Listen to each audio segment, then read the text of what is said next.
Hey everyone, welcome. My name is Rachel Bouzaid, and I'm a Vedic astrologer. And today I'm really excited to look at Edward Said's chart, Vedic birth chart. This is a super personal share for me.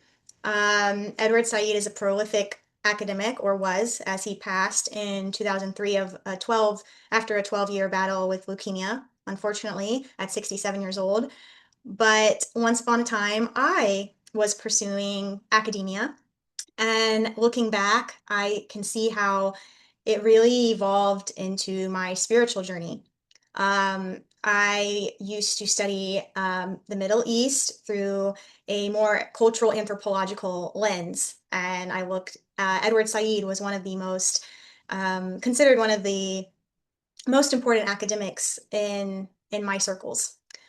He is a Palestinian American, and he was the founder of post-colonial studies in the intellectual world. And he published a very important book called Orientalism in 1978, which was the first of its kind to ever address the way the Western world sees the rest of the world. And at the time, it was called the Orient. Now we call it Middle East, Asia, right? All these other words, but back then it was called the Orient. And so he proves in this book, after much detail and much evidence, how the West has been able to colonize and what we call othering a people in order to validate the atrocities, the imperialism, the colonization of these people. And I find it very important with what we are seeing today, what's happening to Palestine, what's happening all over the world, that Orientalism is becoming, again, a very important foundation that needs to be understood to understand the way the world really works, to understand what the West is really doing, um, how it's been able to get away with so much. There's so many illusions and there's just so many false narratives. And I find that it's my responsibility to share my knowledge and the people that I've learned from. And, one thing that I really learned in culture anthropology, studying people, and, my research actually focused on Shia Muslims. I'm Lebanese, my family's Christian, but I wanted to understand the other. And it was through anthropology that academics can really do that and really understand different perspectives. And you start realizing that everyone wants the same thing. Everyone wants to be loved, and everybody wants safety. And you start realizing the similarities we have instead of the differences we have. And if you become really spiritual, you also learn that we only operate on two emotions: love and fear, right? Safety. Your anger is out of fear. Your sadness is really out of fear. It's your attachment to something, a belief system, being something, attachment to your home, your attachment to your family, your loved ones. So Edward Said is a very, very important person, and I'm really happy to share his Vedic birth chart with you today.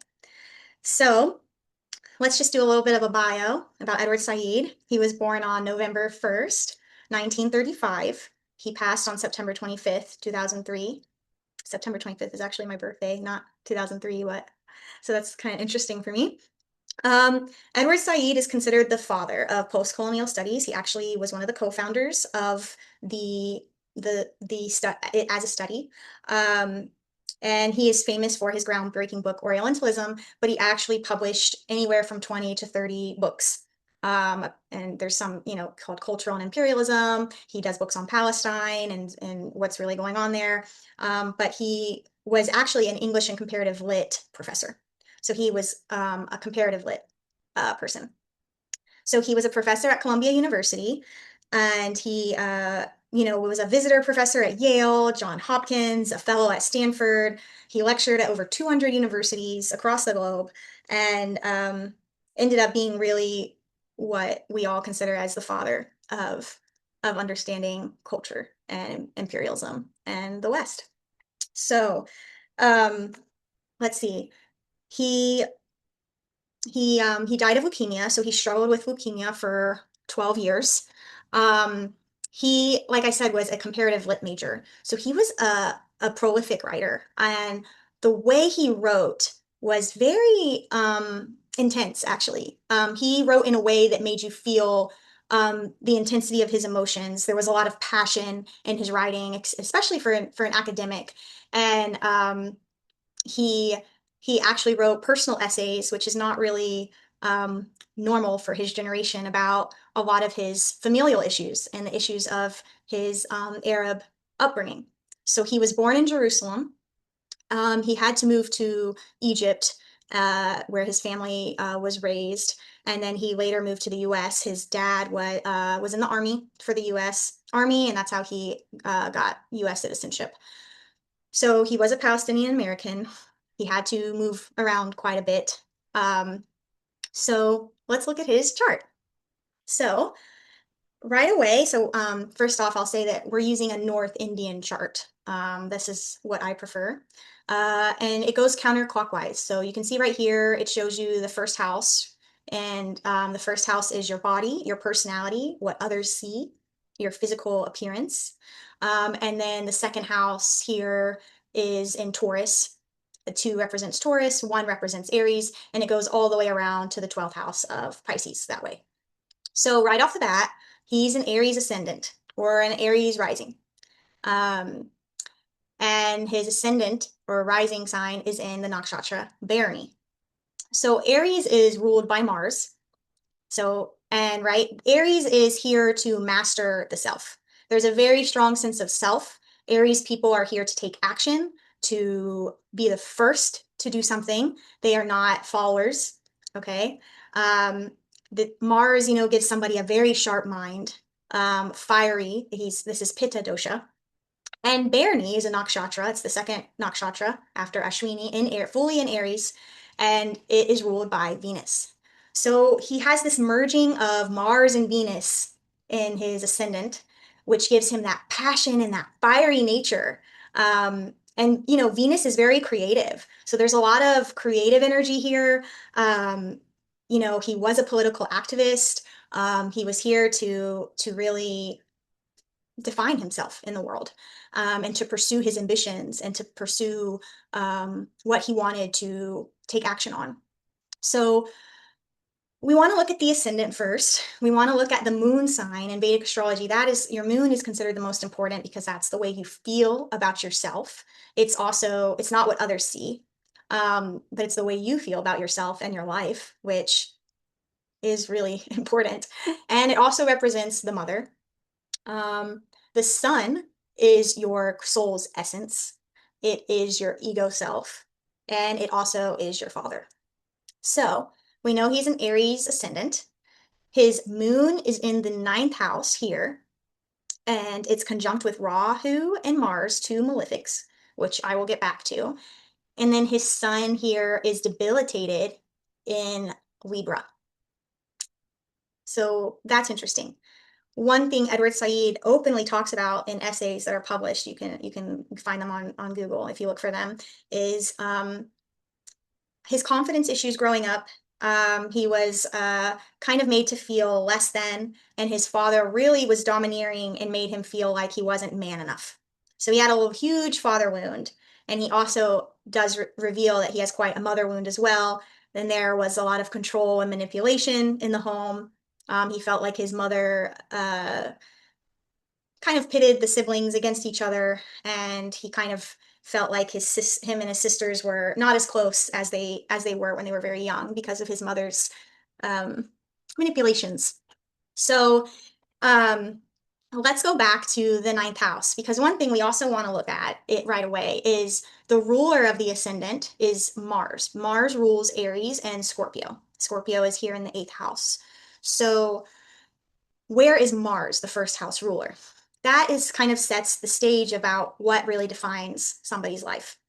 So Mars is in the 9th house of philosophy, higher knowledge, higher education, foreign travel, gurus, your belief systems, Okay, this guy was an academic. It was all about higher education, higher learning, his belief systems. That was what he was here to do.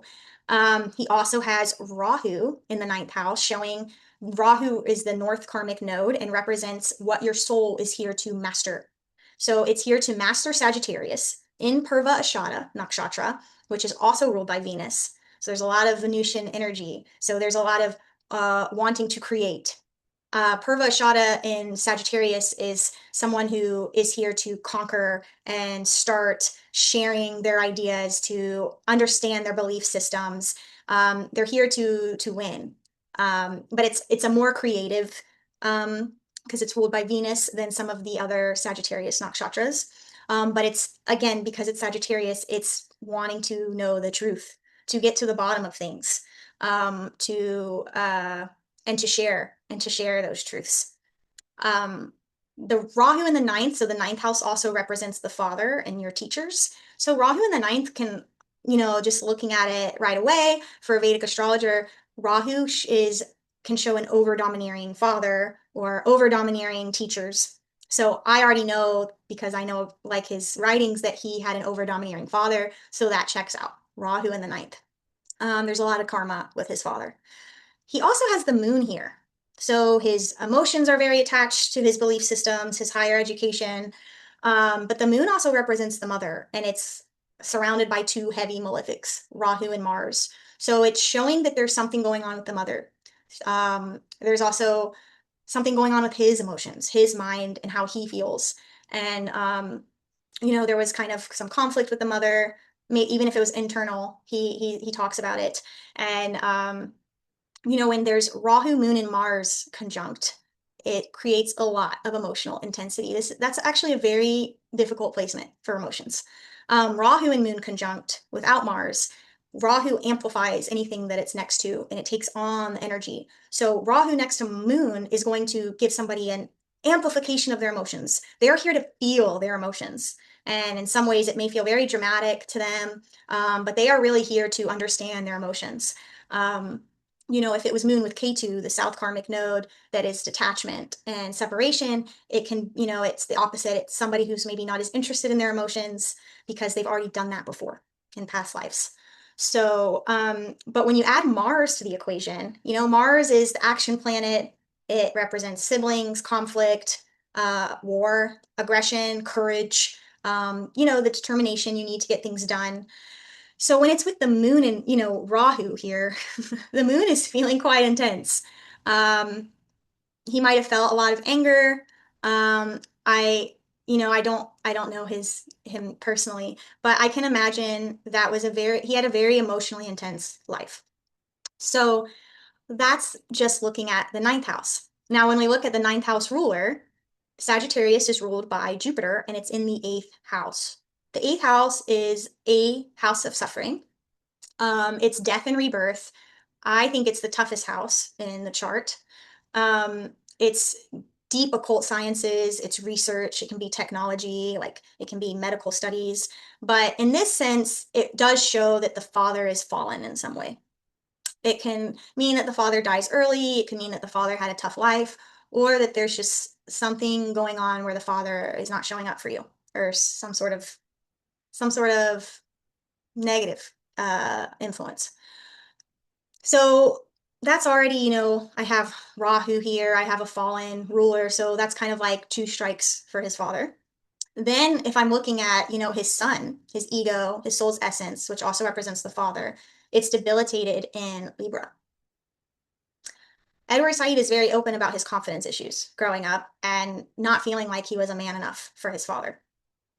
So that's already three pieces of evidence, which is the rule that my teacher taught us, is you don't make a claim until you see three pieces of evidence. Then it's kind of it's pretty certain. However, what I find really interesting here is the exchange of signs.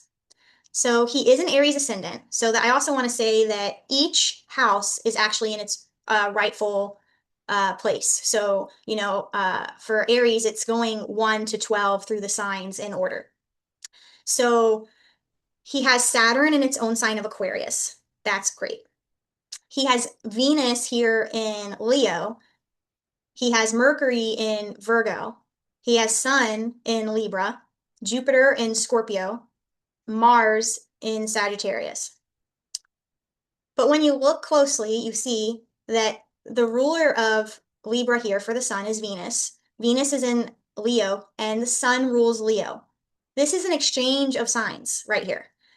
So Venus is really acting as if it's in the seventh house in its own sign of Libra, and the seventh house is his spouse or business partnerships, relationships. But he ends up having a really great marriage. A very, she is a bit Sun. She's very strong. I'm pretty sure she's a writer herself, and she's a philanthropist with her own career. But Venus in its own sign in Libra is giving a great relationship. The Sun is then acting as if it's in the fifth house of Leo, its own house. The fifth house is your creative projects, it's your children, it's mastering your creativity. It's Leo. It's being the full expression of yourself and sharing it with the world. It is also the house where we see a lot of published books. This guy published 30 books. It's actually, some people say 22, some people say up to like 30.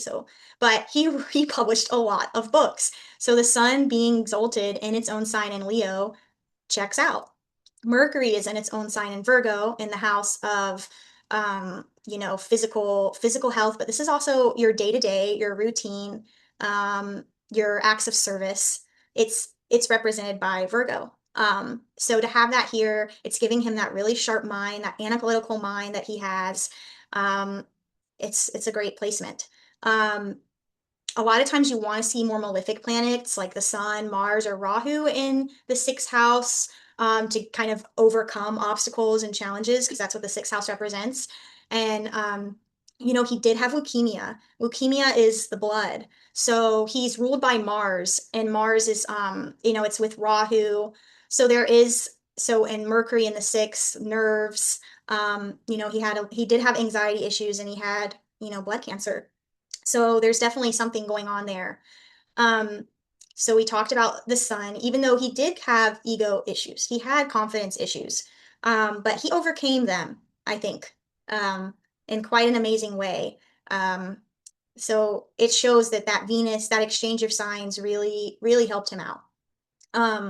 Jupiter here in the eighth house.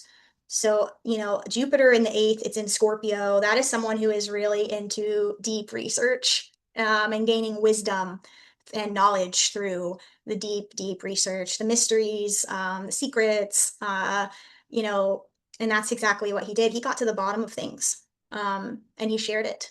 So, but this again is another exchange of signs where Mars is really acting like it's in its own sign of Scorpio, and Jupiter is acting like it's in its own sign of Sagittarius, giving these two houses even more power.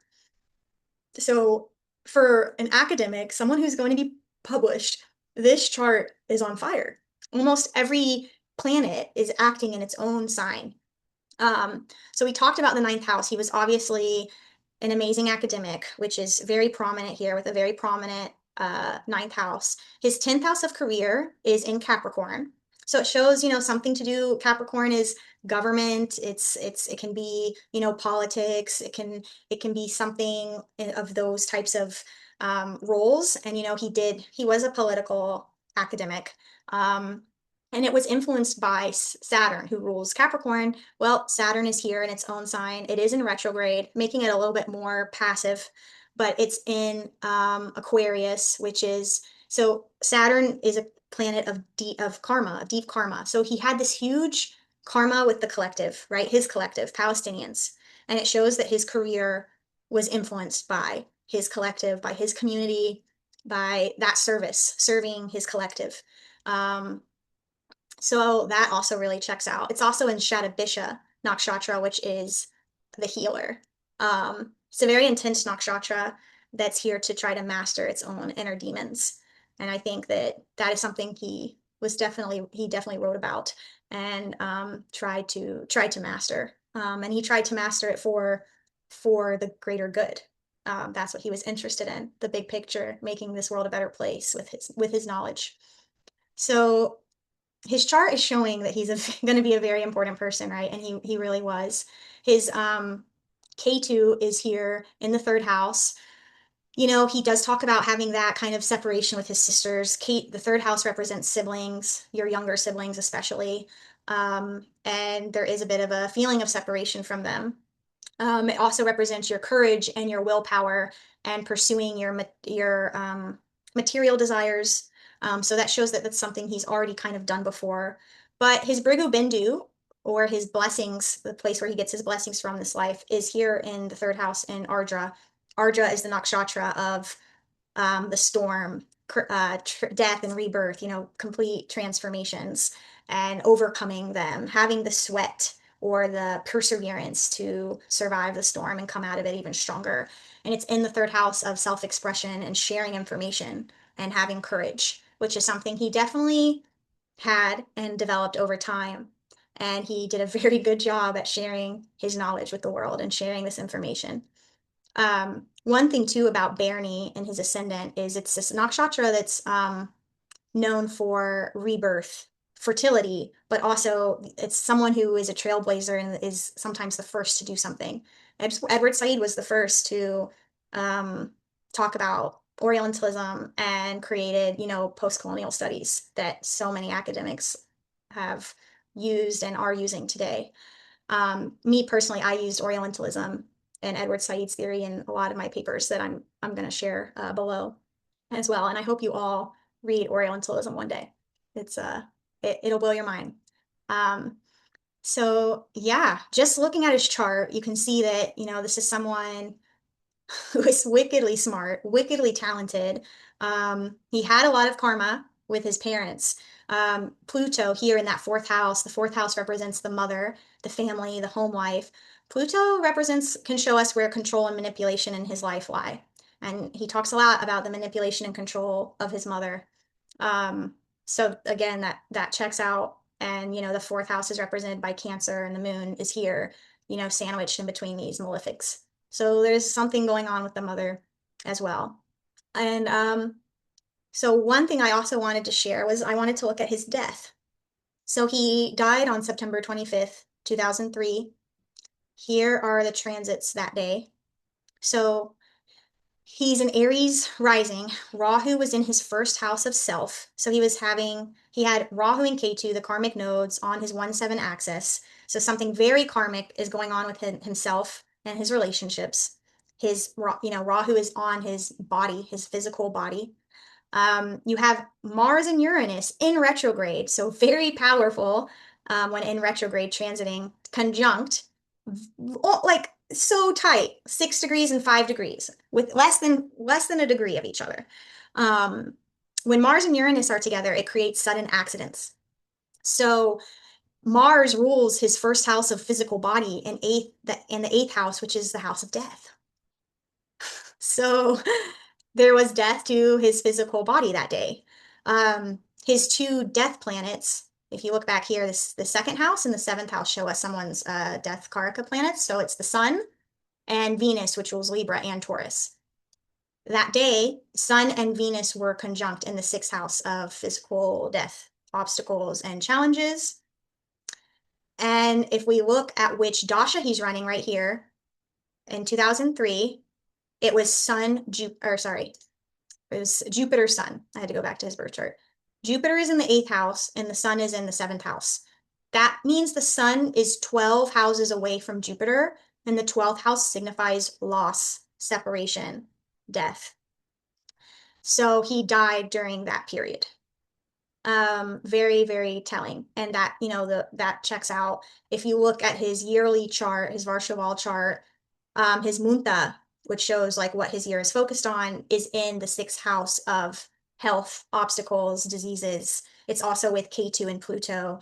K2 is showing it's going to be a very karmic year, and it's, you know, K2 is loss and separation, detachment again. So, you know, Vedic astrology really, really does work. So yeah, this is Edward Said's Vedic birth chart.